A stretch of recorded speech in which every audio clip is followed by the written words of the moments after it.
Bună, dragii mei, bine ați revenit pe canalul meu de YouTube. Astăzi plănuiesc să vă iau cu mine la ceva magazine. Am comandat ceva online pe Century 21 și mi-au trimis papucii acasă cu tot cu magnet. O să vă arăt. Cu tot cu chestia asta de aici. Și plănuiesc să o scot. De aceea vă iau cu mine astăzi și sper să mă lase să filmez în magazin.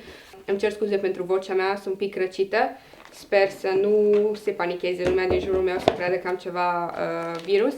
Am o răceală din cauza faptului că lucrez în restaurant și aerul condiționat este foarte tare, iar patronul meu ține și geamul deschis. Deci da, plănuiesc să vă iau cu mine în Century 21 și cred că mergem și la Home Goods. Sper să mă lase să filmeze în magazin.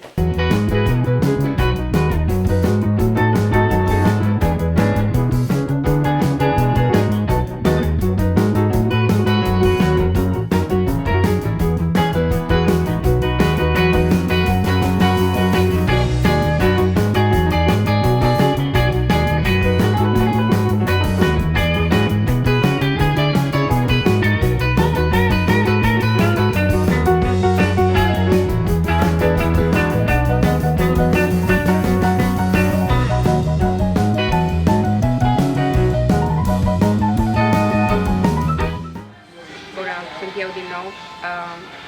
Nu am fost lăsată să filmez în Century 21, deci vă arăt acasă ce am cumpărat și vreau să vă arăt puțin din decorațiile care le au la Home Goods. Iepuraci, avem iepuraci de genul și sunt mult mai ieftini decât din magazine gen Michaels sau alte branduri. Ăștia sunt mai puțin expensive.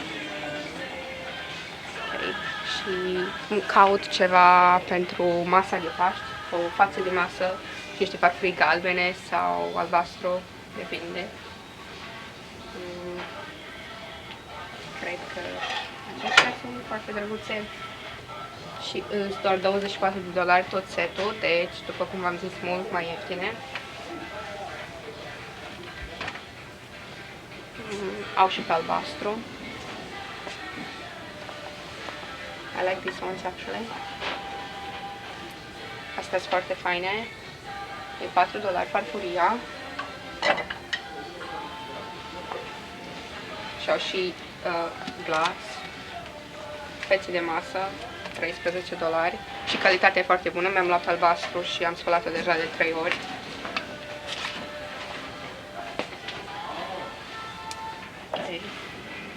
Paharele astea sunt foarte fancy și arată parcă din sticlă foarte scumpă. Sunt de fapt dintr-un plastic foarte bun. Ok, let's see what they have.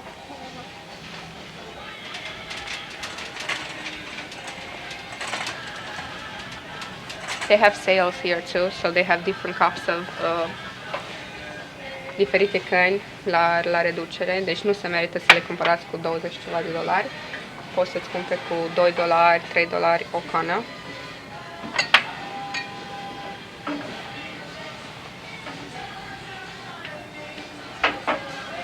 Oh, am găsit ceva iupurat foarte șmecher. Arată ca un fel de bombonieră sau nu știu exact ce pot spune înăuntru. $13. I think we buy this one, Andre, for our house. This is very fancy.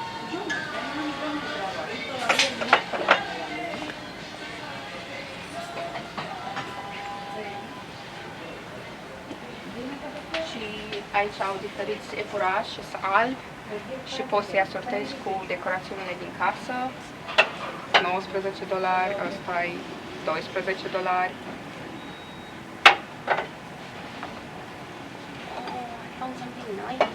Matt up front for customer assistance, please. This is actually really cool, but I don't know how to open it like that. And you can put something inside. Poți să pui ceva înăuntru. $13. Deci am găsit și pe albastru farfurii. Am pe portocaliu pentru că am avut pentru Thanksgiving. Deci cred că o să iau acestea pe albastru și o să fac ceva decorațiuni cu galben și albastru pentru că living-ul nostru e pe albastru. Și set de 4 farfurii Mi se pare un preț foarte ok. Am găsit pahare și ceva de genul acesta. Deci mi se par fancy și cred că merg cu albastru din camera noastră. Dar încă mă gândesc dacă le cumpăr pe acestea sau le cumpăr pe cele cu albastru marin. Astea și au și pe albastru. Astea sunt din sticlă și celelalte din sticlă. $7,99. Deci prețurile sunt chiar mai bune ca în România, aș spune, în unele magazine. Diferite căni cu prețuri foarte bune, deci nu trebuie să mergeți să le cumpărați din magazine fancy, să le găsiți la prețuri foarte bune. Și toate de la $4,99 sau $2,99, deci prețurile sunt foarte bune. Am găsit ceva foarte șmecher de pus în centrul mesei. Cred că e sticlă, nu știu exact, $13. Deci mi se pare super ok, deci am să-l cumpăr. Și mai au și diferite, au și pe roz. Deci mi se pare genial. Acesta este din sticlă și este $14. V-am zis, prețurile sunt chiar mai faine ca în România la unele produse.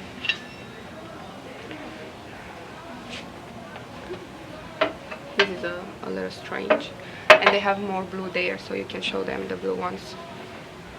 Can you film that? And the stars are very fancy. Sunt foarte, foarte drăguțe. Dar cred că acestea merg mai mult cu vara decât cu Paștele. Deci pentru Paște cred că am să combin albastru cu galben. Ok, deci cumpărăm și acesta. Caut o față de masă galbenă care să meargă cu farfuriile mele albastre și bolul mare care le-am luat pentru centrul mesei. Și încerc să găsesc ceva pe galben sau galben cu albastru. Vernil am deja acasă, deci vreau ceva diferit. Dar nu văd nimic pe galben care să-mi placă. I think, Andre, this goes with the plates, right? But I need a yellow. This color napkins that go with the yellow tablecloth. Yes. Okay, let me see that tablecloth in here. I don't know if I like the quality of this one. It looks like a blanket to me. It's linen.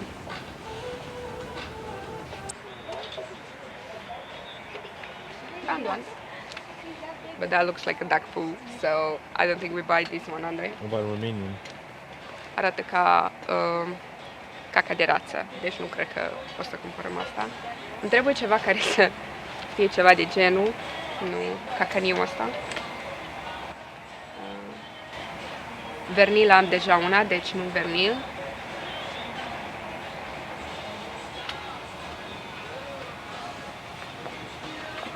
Sparkling? No? No sparkling. I don't know.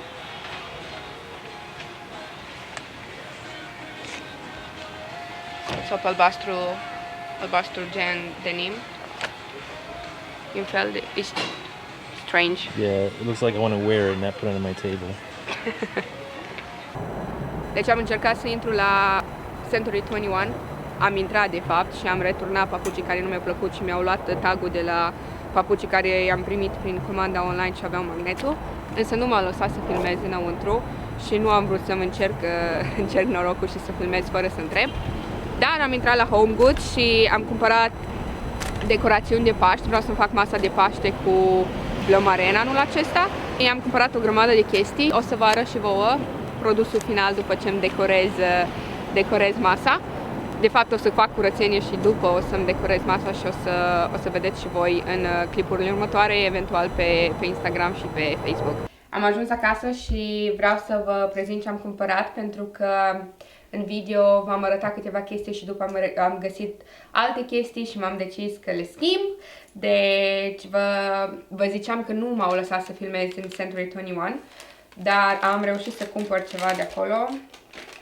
Mi-am găsit bijuterii pentru nunta la care o să merg cu Andre săptămâna viitoare, de la Anne Klein reduse. Deci mi-am găsit o brățară și asta a fost $12.99, foarte ieftine, de aceea v-am zis că e foarte ok să mergi și faci shopping la Century 21 sau să faci shopping online, pentru că prețurile sunt foarte mici în comparație cu prețurile din magazine unde găsești la prețuri întregi. Chiar și Louis Vuitton, Guess, toate sunt reduse la jumătate. Și un set cu, nu știu dacă se vede, cu perle, pentru că rochia e albastră cu o curea cu perle. Deci... Și am găsit un ceas de la Guess. Mie mi se pare foarte drăguț. Sunt obsedată de ceasuri, deci am o grămadă și cumpăr de fiecare dată când găsesc câte ceva. Nu am foarte scumpe, dar ăsta mi s-a părut foarte, foarte drăguț. Nu știu dacă se vede. Like that. I can zoom in. Ok.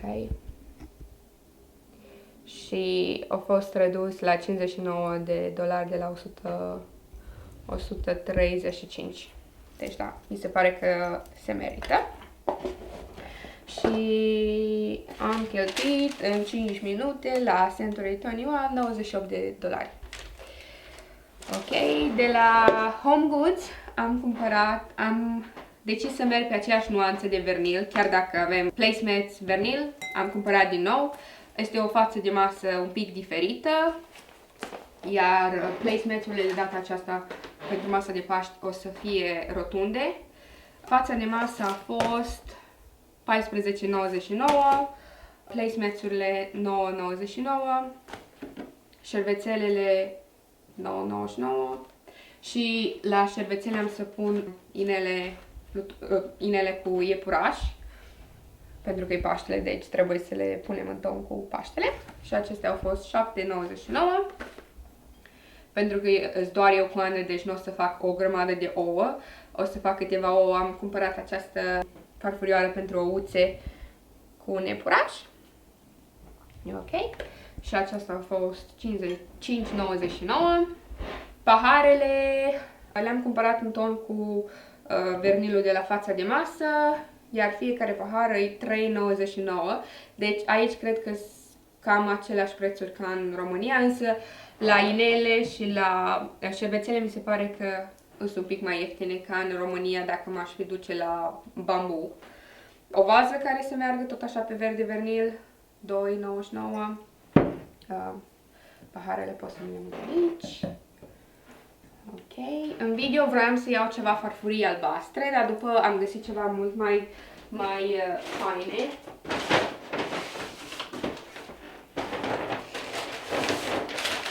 Deci le-am cumpărat ceva de genul ca să meargă cu fața de masă, iar fiecare farfurie a fost $6, deci 24 de lei o farfurie, dar materialul este foarte ok și se pot pune în mașina de spălat. Știți că unele farfurii sau unele pahare nu se pot spăla în mașina de spălat, acestea pot fi puse în mașina de spălat.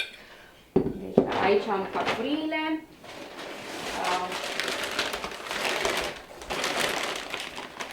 Am cumpărat ceva iepuraș care se meargă tot așa cu fața de masă, iar acesta este cu odorizant înăuntru și miroase a magnolia, $4.99.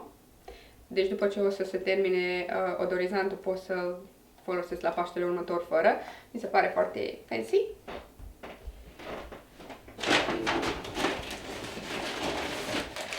Boluri care se meargă cu farfuriile nu am găsit, dar am găsit ceva pe alb și am încercat să le combin ceva de genul. Deci o să vă arăt masa finală, dar o să le pun ceva de genul acesta.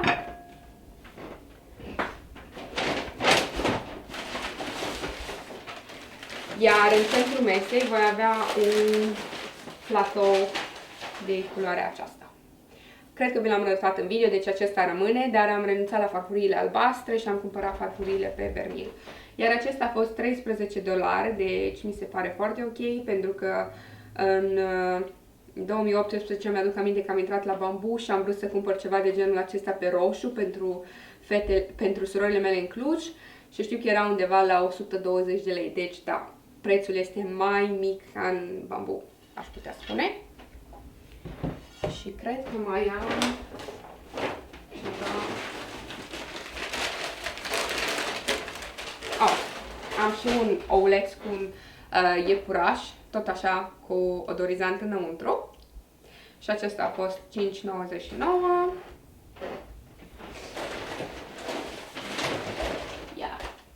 Celelalte farfurii, iar toate cumpărăturile mele la Home Goods astăzi au fost $141,51. Deci, lucrurile necesare pentru a aranja masa de Paște. Nu vom avea invitați pentru că sunt doar eu cu Andrei și vom sărbători Paștele probabil înainte sau vom sărbători Paștele ortodox, nu Paștele catolic. Mulțumesc pentru că m-ați urmărit până la final, sper că stați aproape să vedeți rezultatul final al mesei de Paște. Nu uitați să vă abonați pe canalul meu de YouTube, dați like la video dacă v-a plăcut, comentați dacă aveți alte sugestii pentru masa mea de Paște și până data viitoare fiți buni cu fiecare, numai bine!